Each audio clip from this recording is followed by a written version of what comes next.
I'm Coral. I am 68 years old. My name is Kara. I am 43 years old. I'm Amy. I am 46. My name is Jamie. I'm 41. Hi, I'm Erin. I'm 45 years old. Hi, my name is Katie. I am 52 years old. I'm Angela. I'm 45. I'm Nicole. I am 45. Welcome back to Interwoven's third season, featuring conversations centered on care and on celebrating and supporting women in middle life. We're thrilled this season to exchange support with In Context Inc., not your mother's digital marketing agency. From customized websites to SEO, they work with you at your pace, within your budget, and ensure that you feel seen and heard at all times. Visit incontextseo.com/interwoven to learn more. In today's episode, Erin and Katie talk about moving through grief and trauma, losing loved ones from depression, finding language, being vulnerable, facing fear, inspiring each other, and unconditional love. A note to our listeners, this episode references suicide and contains adult language. A huge thank you to this month's featured musicians, Janet Ransdell and Susie Muehlbauer, for their contributions. Remember to hit subscribe so that you can be the first to know about new episodes, and visit our website so that you can sign up for our newsletter, register for community events, and access all of our resources. Find us at interwoven.com. That's interwovxn.com. Hi, I'm Erin Kelly. I'm 45 years old. I am an auntie. I am a storyteller, and I am a cannabis enthusiast and small business owner. Hi, my name is Katie Myers. I am 52 years old.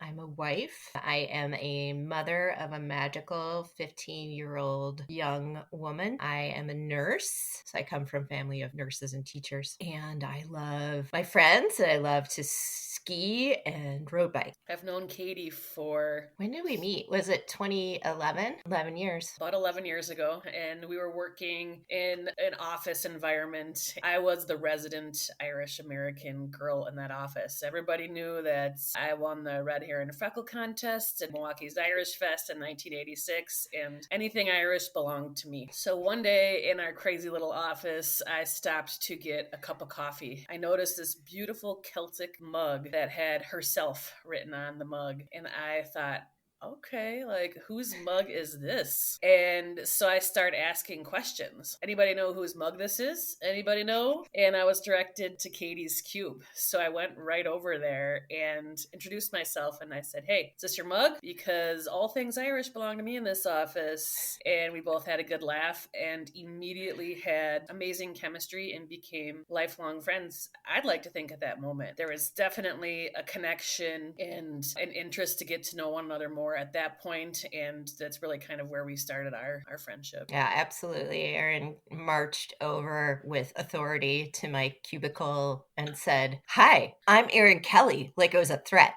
And I said, well, I'm Katie Doyle. You said Kathleen. I'm Kathleen Doyle. Oh, okay. Yeah. So I was living, I was trying to live up to your expectations.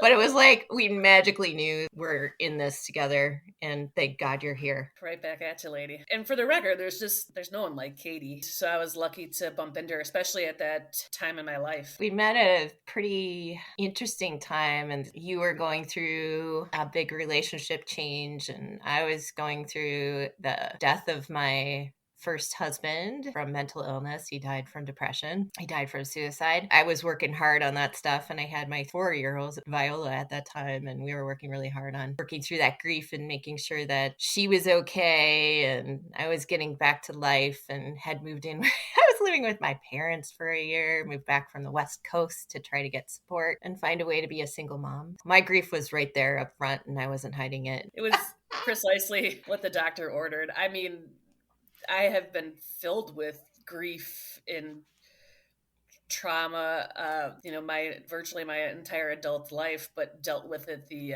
Kelly way, which is not talking about it much, drinking lots of alcohol, and pretending like everything's okay. When I met Katie, my life changed, and I certainly learned a lot about myself, and Katie forced me to deal with my grief and trauma that I had stuffed down with lots of red wine, and really come to terms with mental illness. Because when I met Katie many years ago when I was 18 years old, my mom died by suicide. She had been diagnosed as bipolar, and she was creative and beautiful and the most talented florist and a lot of fun. And so when I lost her at 18, I was destroyed. And I was left with my very Irish American father, who was a good time, but didn't really know how to deal with and unpack the grief. Same with my brother. Many years later, when I bumped into Katie at my former employer, I was forced to deal with all of this grief. So I had lost my mom when I was 18, dealt with some of it, but really went to college shortly after. Not too long after that, I lost my dad to cancer. So I'd been through these two major losses in my life. And then when Katie and I bumped into each other, I had just had a called off engagement. I did not even share with people about my loss because I didn't have the words and the skills to do so. I learned all of that from Katie. What did I do? How did I force you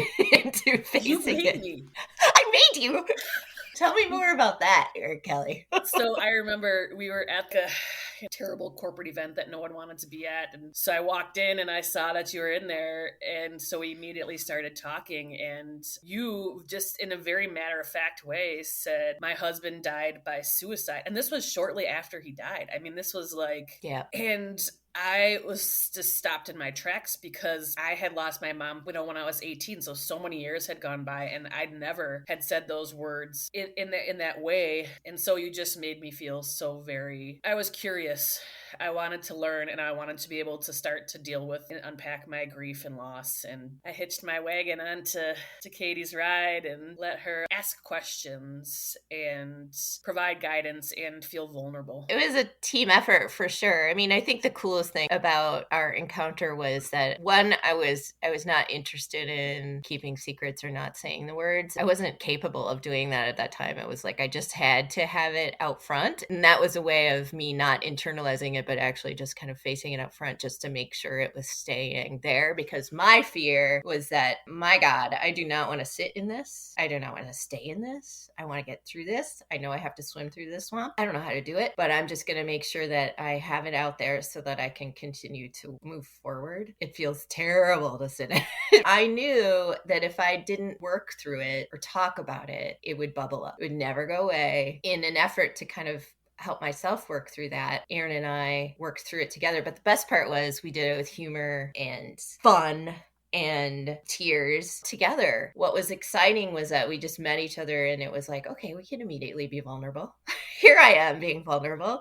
Erin Kelly's never been vulnerable in her life. And so it was really cool to get to know Erin Kelly in the infancy of her grief journey. Like I was thinking about that time, when I first was getting to know you, and I will never forget, Katie did a lot of work. Not only was she dealing with her own grief and major loss and trauma, but then was such an advocate for her daughter to make sure that Vi had everything that she needed to be successful in life. And that was so inspiring. Katie was a speaker at the Center-for-Grieving-Children, this nonprofit group in Appleton. Their primary goal is to help kids that have lost a parent and had a major loss in their life. When I saw that group and got involved and went to the fundraiser and heard Katie speak in front of an entire room filled with people while her daughter was standing there like nuzzled in, I was blown away. I knew I had to deal with my stuff, be able to move forward. And I like to think For sure. I mean, and my mom was, my family was super supportive. So my mom and dad were there. And, that was part of my process is to stop, when I couldn't get up and do things for myself, I would do it for Viola. There was just no stopping that from happening, which was a part of keeping me going, which was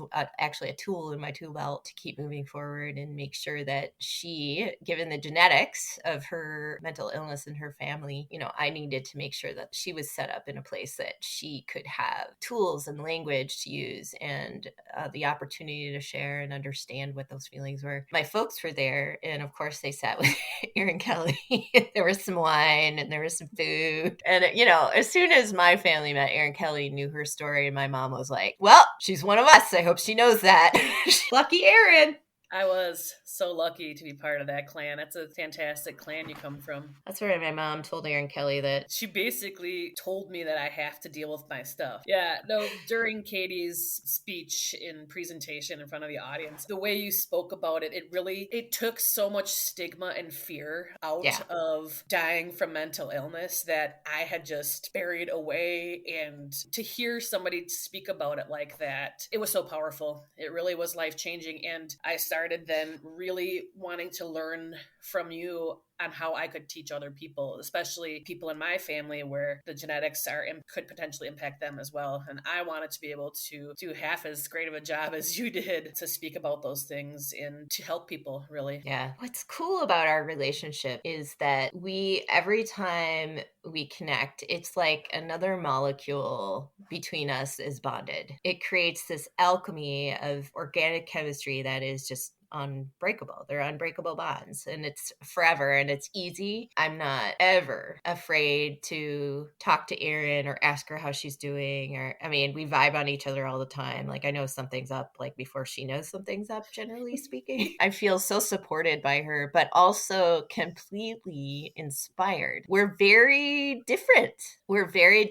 Erin's very business focused. She's an excellent marketer. She is hilarious and a spectacular storyteller, and I love to listen. I'm a empathic person. My nursing is more of social worky. I'm not like one of those clinical geniuses. I'm a relationships person, and that's how I go about my work, is building relationships with people. And Erin's really good at that in a very different way, but I am completely inspired by her. How can Erin have the rug ripped out from under her so many times in her life and she just bounces back like no other person I've ever seen? Like, I'm going to go get him. To see that happen, I'm just amazed every day. Like, how can I not get up and just go and do it? I mean, that's Erin's theme, is just go get him. I wouldn't have that perspective if it wasn't for people like you that love me and support me no matter what. So even if I fall down and go boom, or when I fall down and go boom, I know you'll be there to support me no matter what. After my position was eliminated during my Christmas vacation, I immediately called Katie. I was destroyed.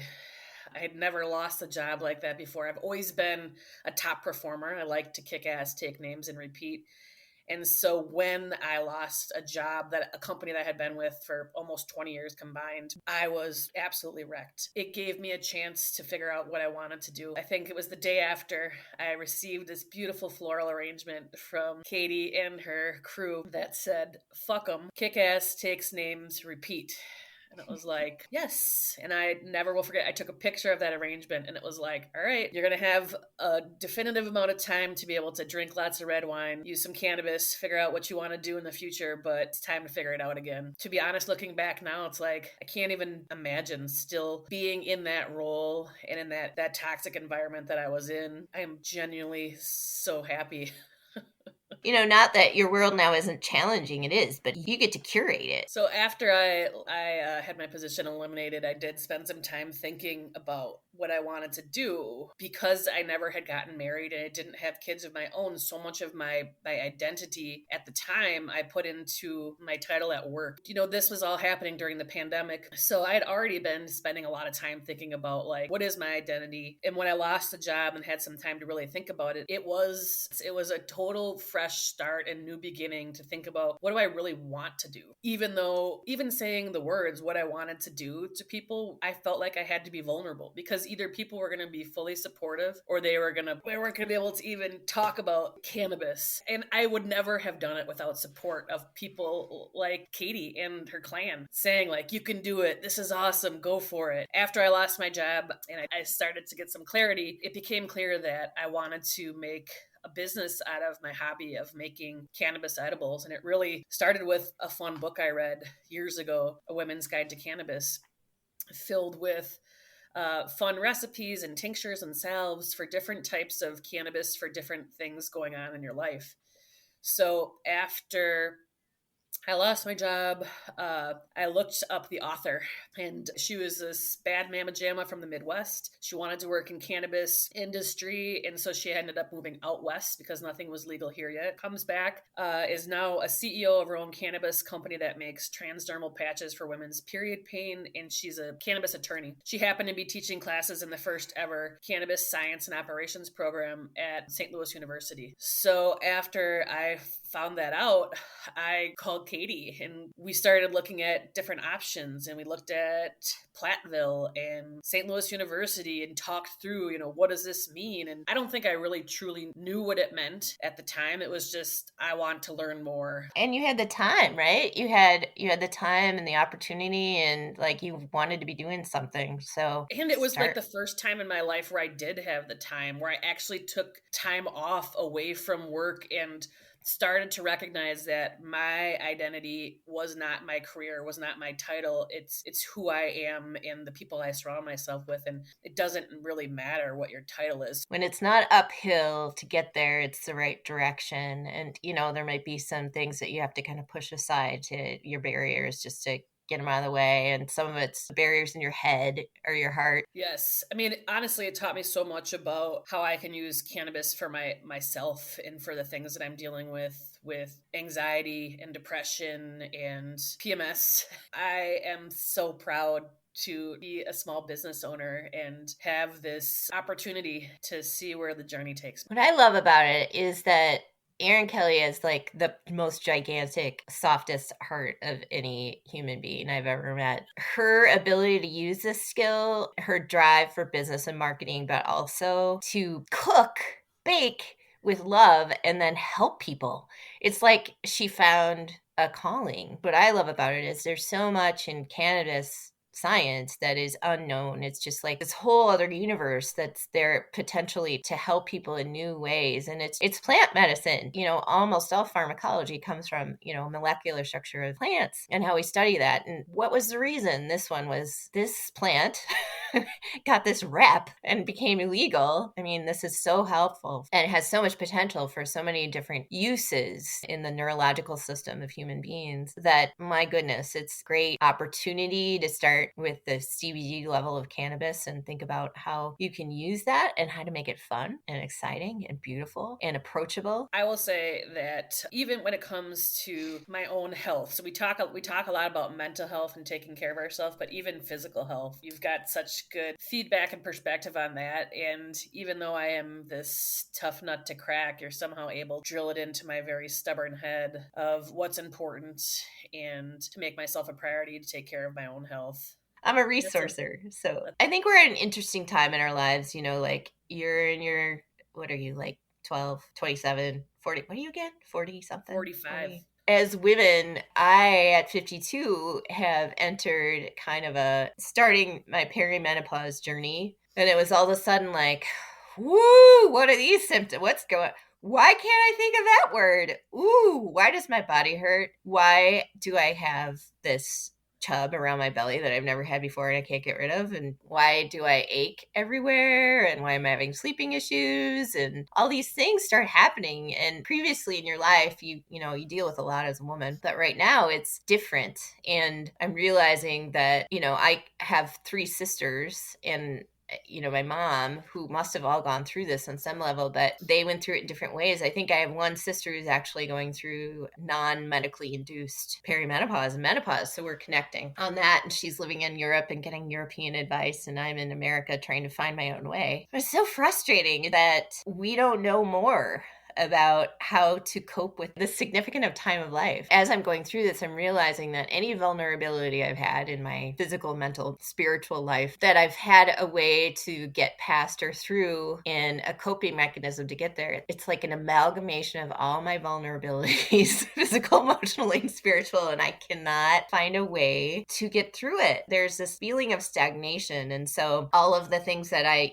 recommend to other people to get through certain things in their life, or I used exercise to get through my depression or anxiety. I use clean eating to get rid of my inflammation and my gut health. And now, like, I do that and I don't have the instant feedback loop. It's really hard to stay motivated. There's like this low level of depression that comes along with the hormone change. So I'm working on trying to get through this and figure out a way to represent myself to my daughter as somebody who can be strong and figure out a way through this. And then when she goes through stuff, I'm going to help her. I also want to be an advocate. One of those things that Erin's taught me about, like, okay, you found a passion, you found something that helps you and helps other people. What can I do? Can I get more education? Can I start a business to help women that are in menopause as a health professional? I'm starting to think about, well, so the next 10 to 15 years of my life, what am I going to do? Do I want to continue to work at a corporate environment as a nurse or case manager like I'm doing now? Or do I want to find a new way to use my skills with passion? One of the things that I'm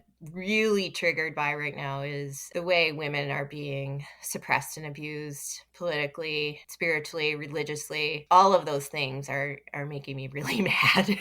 So I'm trying to find a way to serve myself, but also make money, because security is such a huge thing for me too. Like, that's a scary thing for women in their 50s. You're looked at a little differently. I don't color my hair anymore. My memory is not quite as great. I know how to work with relationships and deal with people, but what do I do next? Katie, you still got it going on. Honestly, when you talk about being an advocate and being involved and being able to help teach, it's exactly what you do right now with everything. When I have issues with PMS or my period, I call you and you help me along with your own experience or with somebody else's experience. Like you said, you'll get the resources. I love this for you. I think there is such a huge need for it. Menopause is not talked about. It's not like there's a whole lot of viable options for women to be able to cope with menopause that are being presented by medical doctors. The idea of being able to be supported by someone like you that's based on relationships and being vulnerable, having someone that you can really share that with and get help is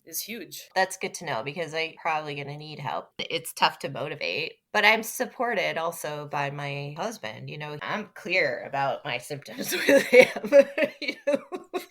I mean, I'm not making excuses, but this is, you know, some real stuff and it's all at once. So I'm sorry. This is the Katie you get right now, but it's the Katie that needs to get through this. And I'm clear with my daughter. This is what this is. This is what it feels like. And this is what you'll potentially experience someday in your life. It's different for other women. But if you can help me be a mirror sometimes, I don't want it to feel like my family has to hide from me because of a certain mood or anything like that. I want to know that it's happening. Let's get it together, because I'm going to need some help when I start to have to do all of this. CBD takes the edge off my anxiety. You know, I'm not an expert, but I've never seen people become addicted or chronically ill because of cannabis. Have I seen that with alcohol? Oh, yeah. I mean, alcohol is toxic. And it causes a lot of potential chronic illness and pain, and not only that, physical and spiritual pain with families. But never with cannabis. So it's something to think about. Tell me about your partner.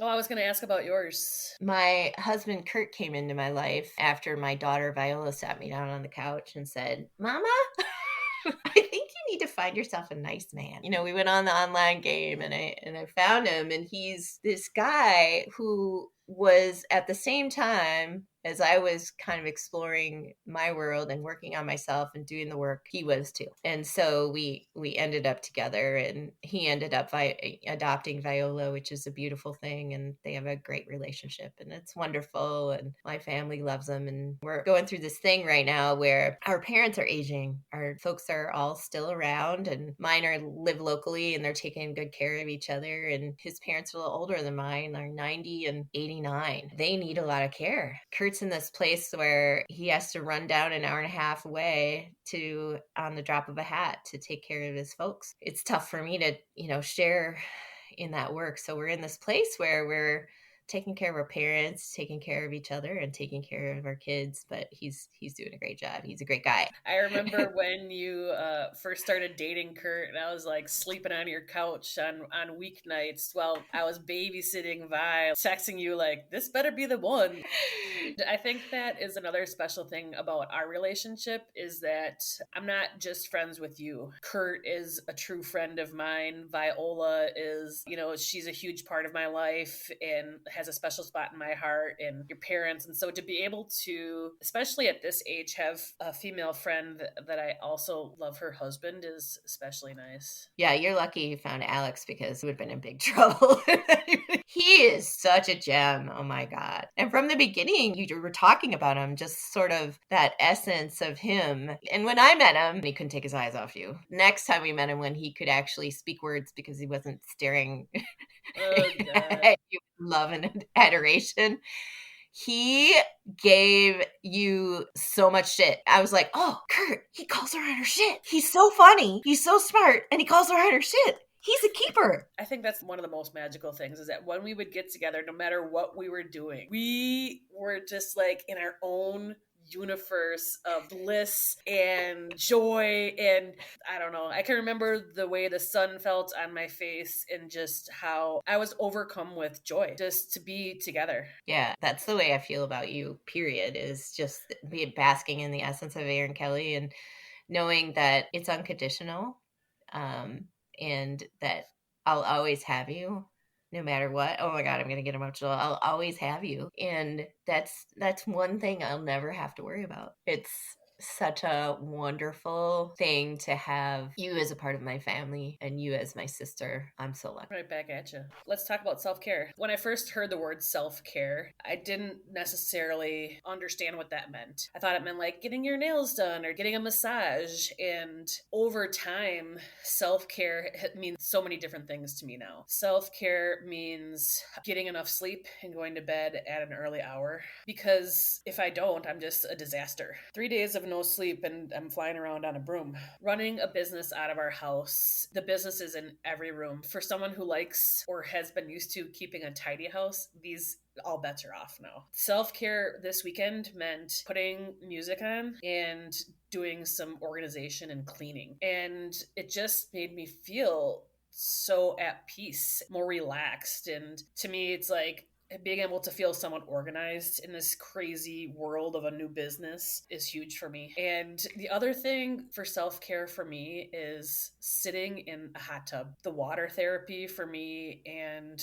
the heat, the ritual of it all kind of takes away a lot of the worry and the aches and pains. That sounds delicious right now, actually. That targeted time with your partner, or part of my self-care is making sure, honestly, that my spouse and my daughter have what they need. Because if they don't, then it's, triggers my anxiety, my worries. Am I enough? Making sure that I can do little things that help meet some needs, because I have a tendency to shut down. As part of my empathic thing, I shut down. I completely need to recharge, go to bed, go to my room, be quiet. I feel like that can be alienating to your family at times if they don't understand that's something you need to do. So, but also that's part of my self-care. I have to do it. But also then making sure that I'm touching base with them, connecting. But also my dog. Oh my God. My dog is 2 and I had no idea how much I would love him or how soft he was or how sweet. Literally, I will get down on his poof and we snuggle.